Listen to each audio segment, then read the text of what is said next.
Bom, pessoal, bom dia. Eu sou Hélio Pistelli, da Pistelli Engenharia, da PELS Construtores.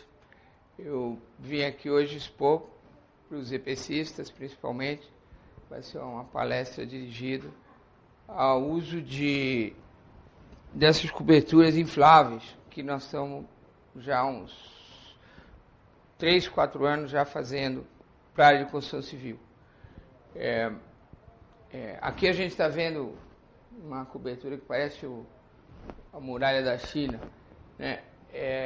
Isso aqui era um trecho de gasoduto que estava muito parado por causa do tempo ruim da Serra do Mar, lá no gasoduto Gastal, né? E essa obra surgiu porque o pessoal da engenharia, o pessoal que trabalha diretamente com a Graça na época, viu a cobertura que nós fizemos em Angra dos Reis, lá para cobrir a cava de implantação do reator.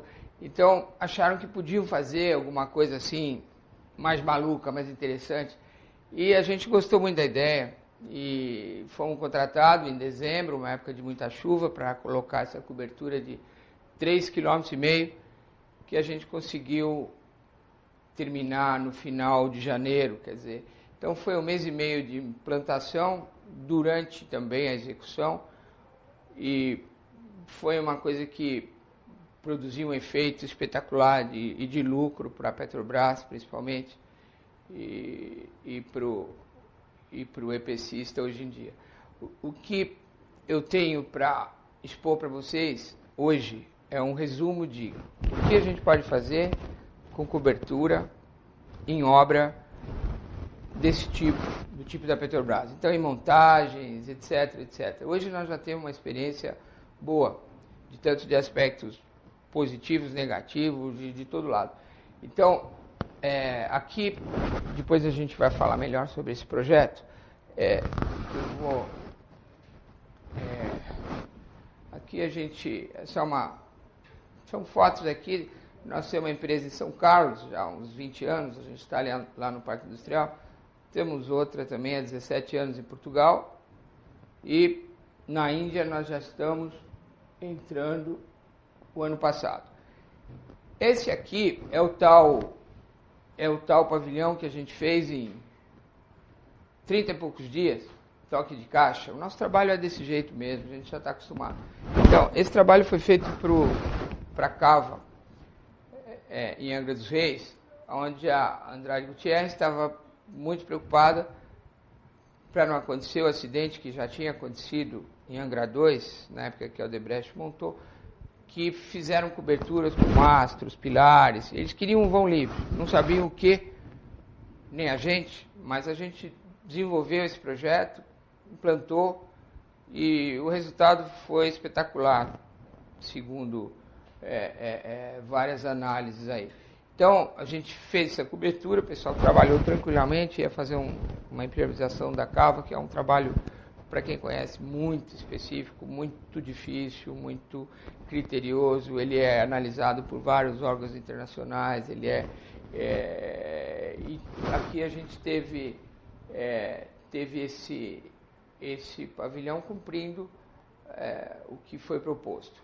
Então, foi a primeira vez que a gente fez alguma coisa grande. Isso tinha uns 10 mil metros quadrados, hoje é pequeno, mas alguma coisa maior para a construção civil.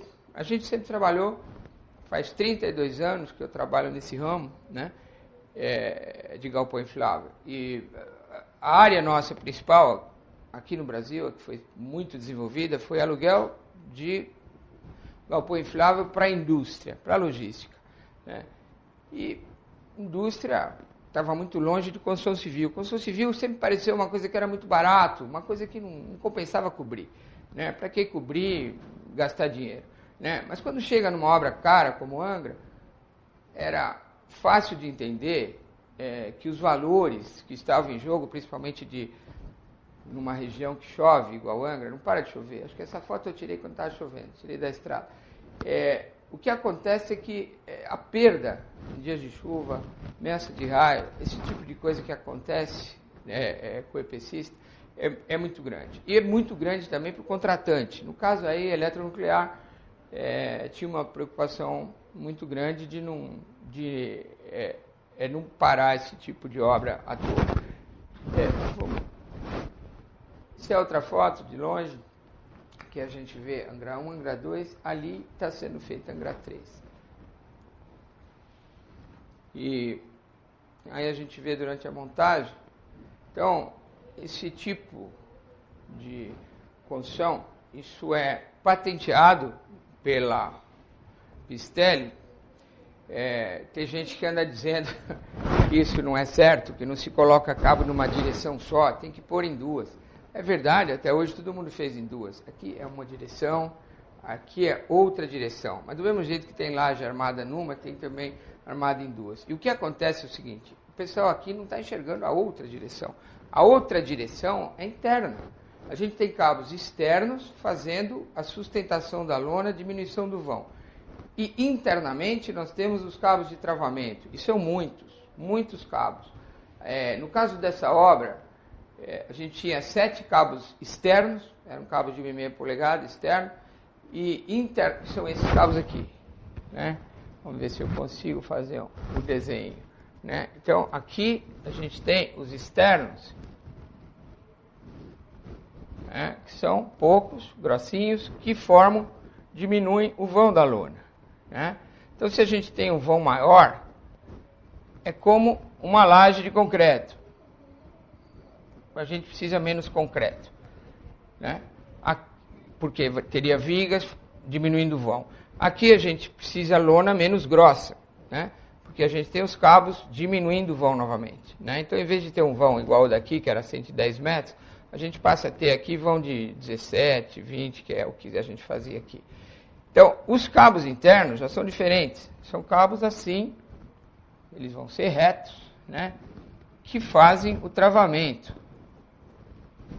Então, esse cabo vai trabalhar numa situação de vento, naturalmente.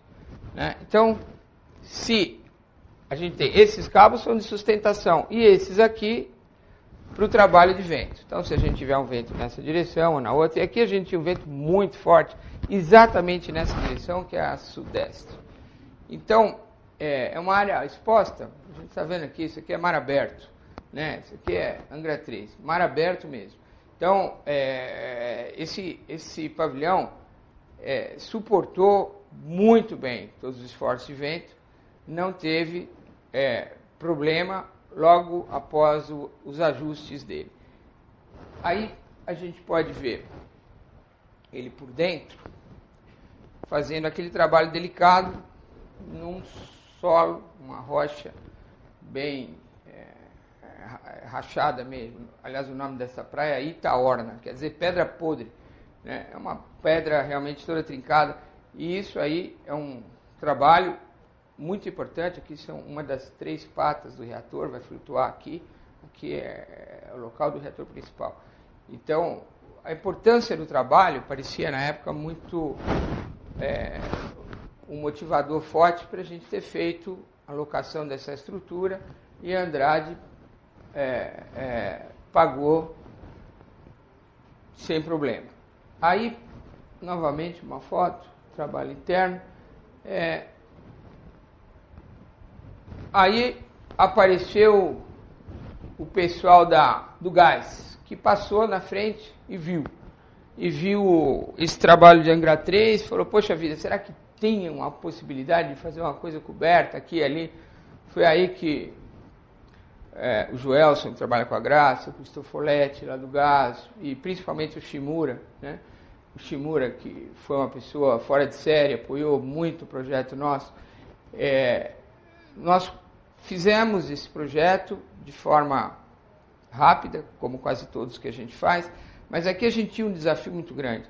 A gente tinha que implantar esses 3,5 km de comprimento de inflável em uma única peça.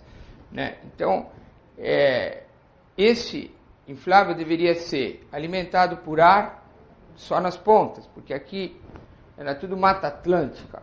Sabe? Aqui o IBAMA vigiava 24 horas. Existia uma faixa do gasoduto de 20 metros de largura que não podia ser aberta nem 1 centímetro. Então, tudo isso nós respeitamos, trabalhamos de acordo, colocamos geradores a diesel nas 2 pontas, ventiladores e saídas de ar no meio. O ar entrava pela ponta, saía pelo meio. Pode não ser o melhor método, porque eram mais de 1,5 km em cada ponta para ser percorrido. Então a gente precisava de muito ar. Mas adotamos a norma de ventilação de túneis, foi bem adequada para esse empreendimento, e também monitoramos os gases o tempo todo. Não tivemos nenhum gás que alcançasse índice alto, exceto o CO. O CO era o único que ameaçava, mas nós sempre mantivemos nível saudável, né? Mesmo sem exigir do consórcio Gastal, da Camargo Corrêa, que tinha época com mais de 70 máquinas trabalhando aí ao mesmo tempo. São máquinas de 1000 HP, D8, escavadeira, side booms, e todos esses veículos entravam e saíam. Entrava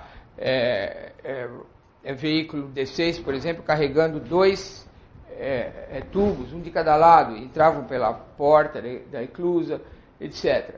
Então, nós fizemos esse trabalho de apoio para o Gastal.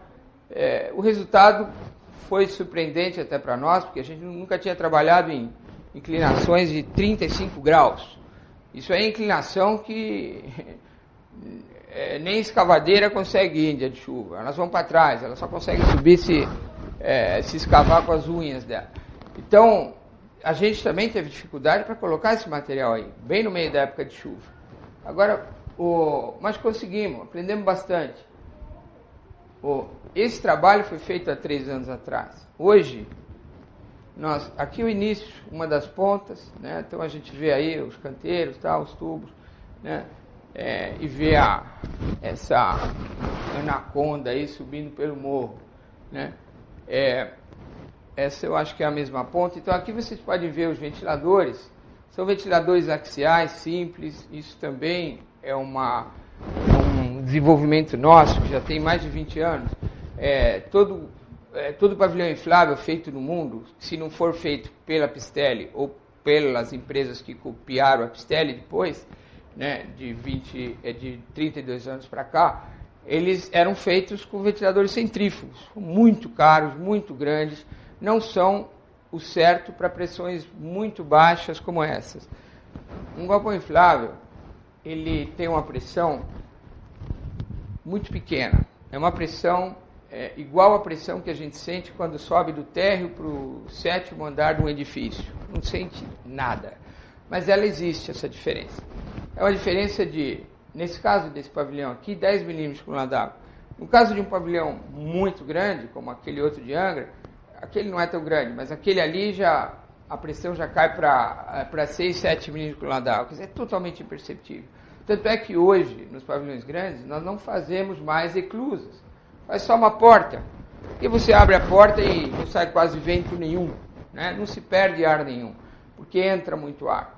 E os novos pavilhões, nós já temos uma patente registrada para fazer sem porta nenhuma, nem porta vai ter, porque os ventiladores já vão entrar por um portal, já vai entrar o ar na lateral da porta, com isso forma um canal de baixa pressão que vai sugar o ar pela porta aberta e não mais sair o ar.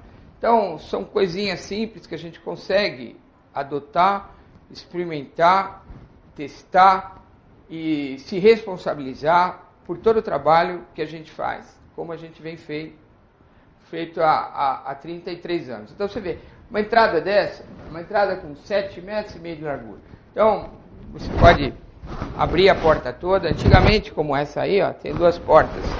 Tem uma porta aqui e outra lá. Hoje a gente faz isso aqui, com muito mais altura e sem porta do outro lado, uma só, né? Uma porta só e entra e sai. Então aqui a gente está vendo o terreno natural, aqui já tinha iniciado um pouquinho a terraplenagem, mas por essa foto a gente vê, isso é um trabalho que a gente fez num ambiente, pode-se dizer, hostil, né? Isso aqui são poças d'água, isso e aquilo. A gente passou por vales, rios, né? Existiam rios. né? Nesses rios a gente teve que fazer fundação especial, toda a fundação foi feita por nós, né?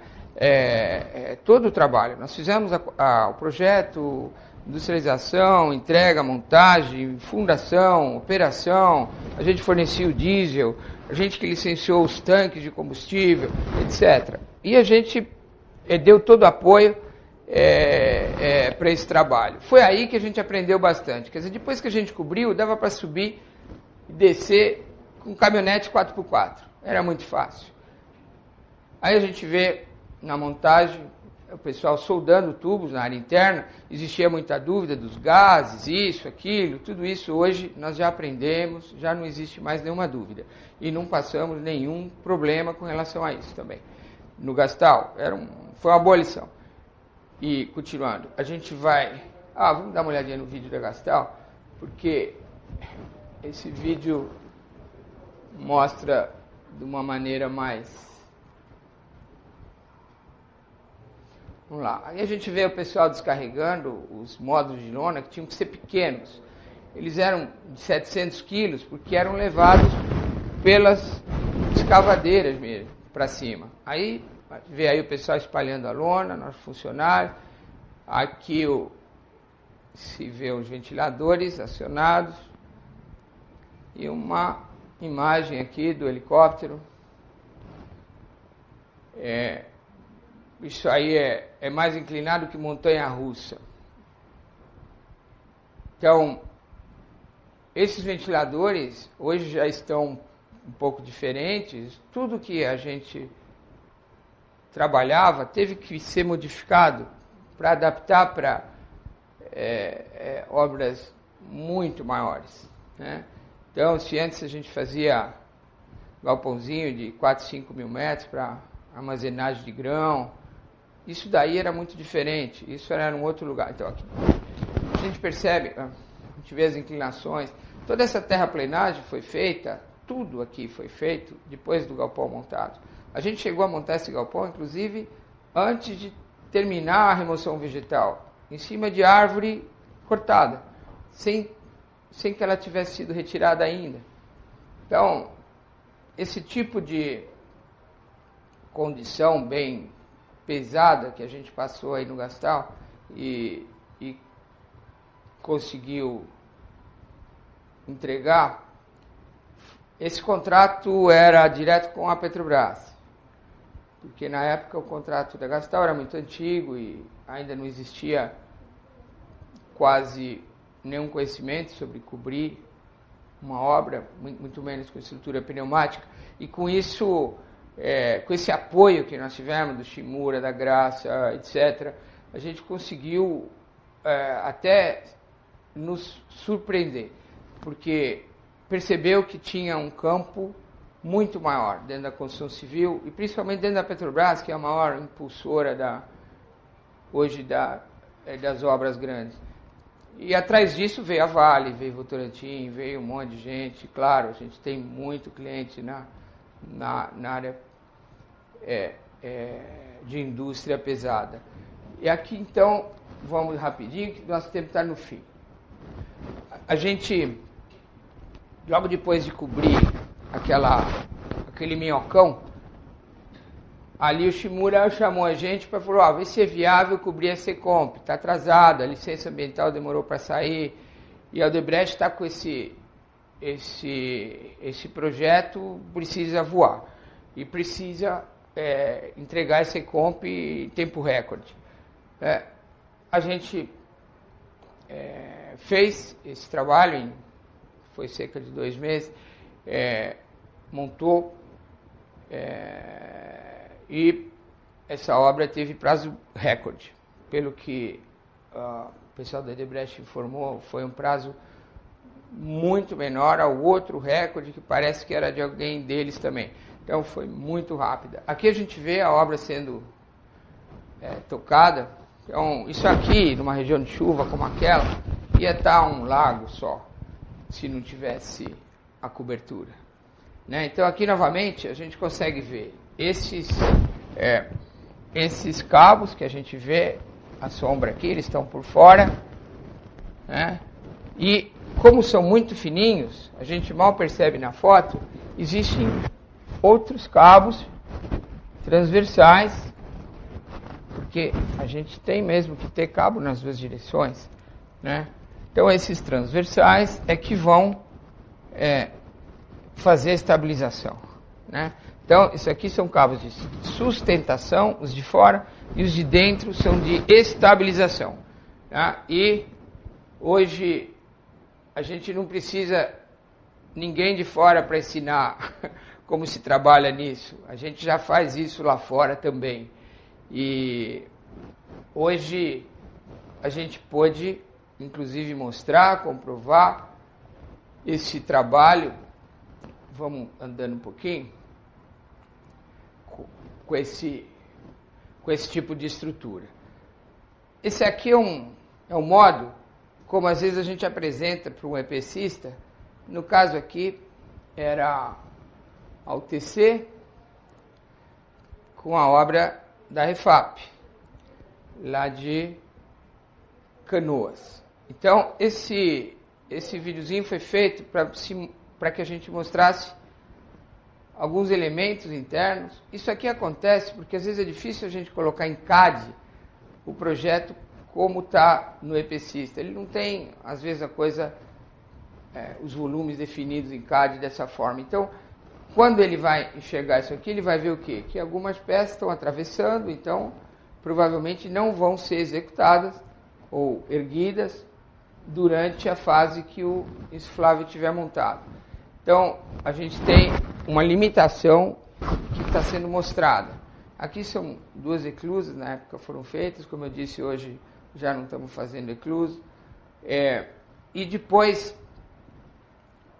a gente implantou esse pavilhão na Refap, teve um acidentezinho com vento. Vento é sempre o maior inimigo de qualquer estrutura leve, né? E lá teve um ciclone, né? O esteio ficou 5 dias sem energia elétrica, a cidade toda.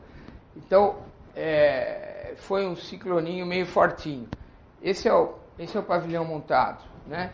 Então, quando ele teve o vento forte, arrancou um cabo de aço que justamente ficava na eclusa. Abrindo esse pedaço, foi uma parte muito grande, aberta, então a estrutura murchou mais rapidamente do que normal. Uma estrutura inflável demora, às vezes, mais de 1 hora para inflar. Essa aqui demorava quase 2 horas, né? E para desinflar, vai demorar ao mesmo tempo. Isso se não tiver um vazamento extremamente grande. Nesse caso, como tinha rompido o cabo, o vazamento era maior. Então, ela em poucos minutos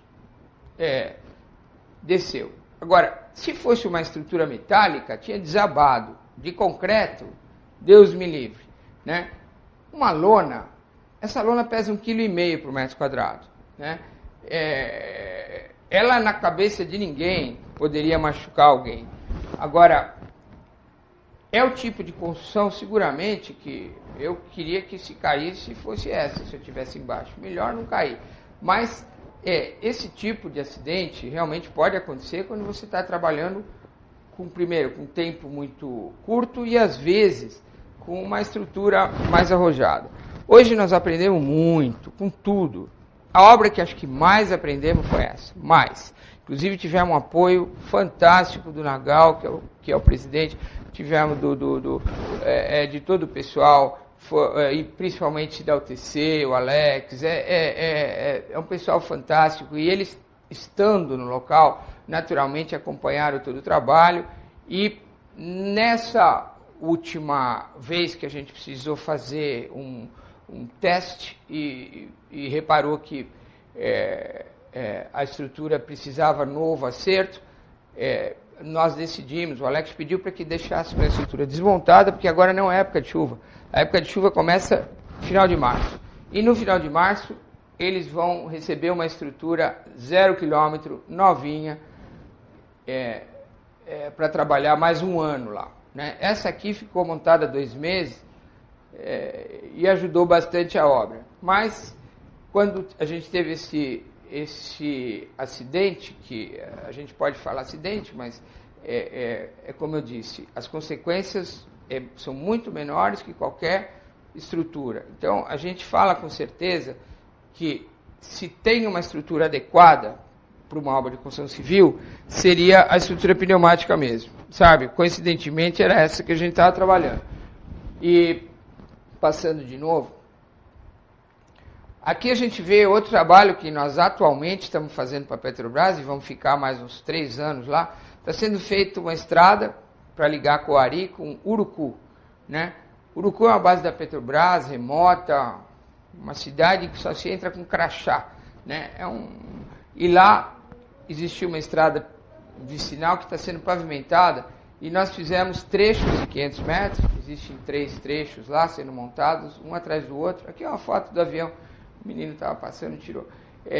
Esses trechos vão, aqui é a estrada novamente, vão sendo mudados de lugar. Então, 1, 2, 3, depois vira 2, 3, 1, e etc, etc, etc. Agora, pediram para a gente levar mais 2 trechos, inclusive. Esse é um trabalho que a gente faz direto para a Petrobras. Agora, nós temos CCR, faz 1 ano e meio, tiramos classificação B, inicial, e a gente mantém... isso é documentação sobre flamabilidade. Tem gente que tem dúvida, mas isso aí pega fogo, não pega fogo? Não pega fogo, não propaga fogo. Esse material que a gente trabalha já é usado por nós há 32 anos. E mais que isso, por até outras empresas na Europa, Estados Unidos, Japão, etc., para atividades com muita gente dentro, incluindo estádio de futebol, etc., etc. Vocês conhecem o estádio de futebol. E vamos passar. Vamos ver. Eu acho que nós temos pouco tempo. Nós também participamos de entidades internacionais. Aqui você vê a Light Structures Association de Minneapolis, é uma entidade mundial que foi feita há 11 anos atrás, e nós fomos sócios fundadores. Fomos um dos fundadores dessa associação. Aqui é a Industrial Fabrics Association. Nós seguimos normas também de todos esses países que a gente trabalha. Nós estamos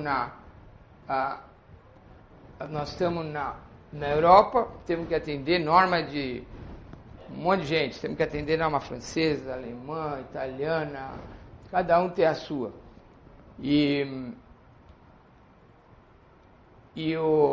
Aqui no Brasil, nós seguimos as normas que existem, né? Mas não é uma questão de normalizar mais ou menos, tá?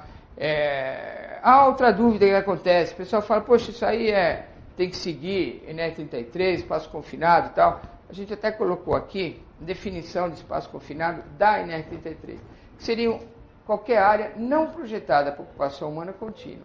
Então, acabou, não é nosso caso. O nosso caso é projetado para ocupação humana contínua. O nome confinado devia ser modificado, porque sempre dá a ideia que tudo que é fechado é confinado, e não é o caso. A gente tem uma ventilação fantástica lá dentro, e mais do que o necessário por norma de ventilação, etc, etc. E tem, além disso, o cuidado de fazer monitoramento, porque a gente tem altas emissões internas, no caso de obras com muita máquina diesel. Então, o CO, eu acho que é o único gás que pode ser preocupante e deve ser monitorado sempre. Então, vamos concluindo agora, pegar os outros slides.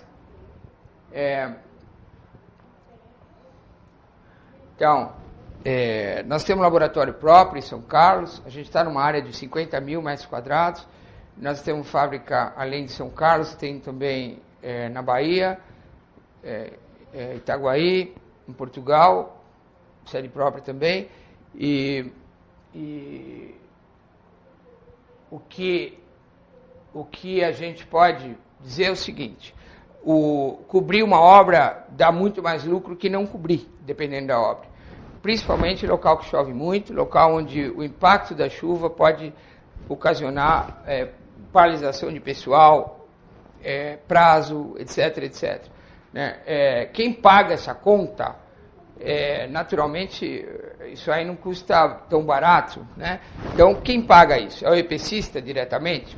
Ele pode pagar se quiser. E pode fazer a conta e achar que é vantagem, e vai ser, quem sabe, né? Agora, a Petrobras, quem sabe, ajuda também, né? Se você tiver um bom negócio para a Petrobras, fala, olha, se eu cobrir, eu vou ganhar tanto, mas você ganha muito mais, né? Será que você pode me ajudar a pagar essa cobertura? 50%, 100%?